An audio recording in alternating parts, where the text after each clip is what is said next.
Itung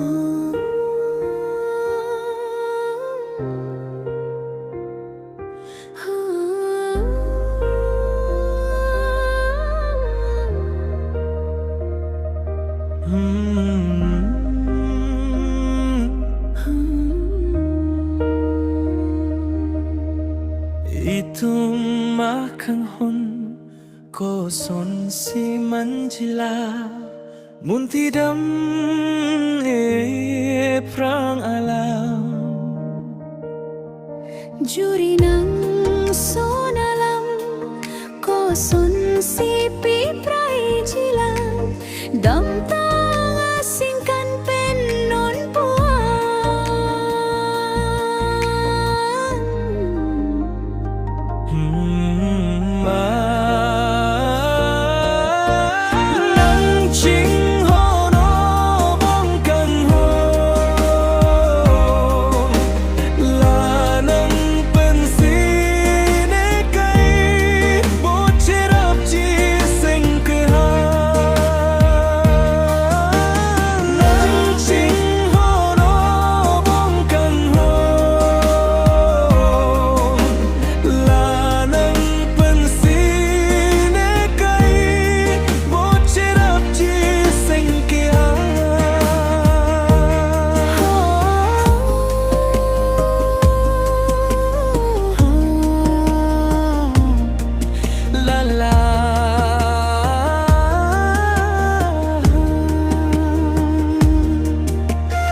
Habang juta palam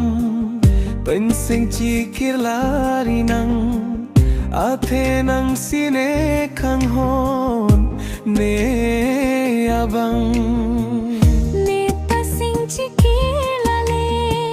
sing nang cikir tip tame kaprek apan jadi de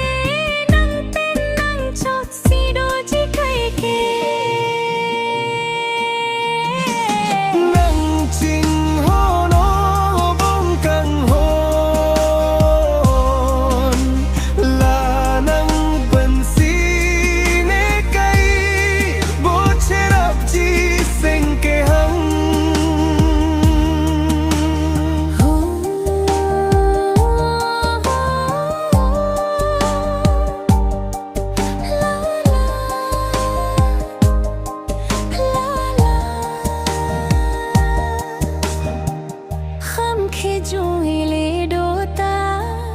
jadi nang nilane phan prek predo thip chi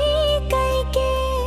pikar verji ka hona turne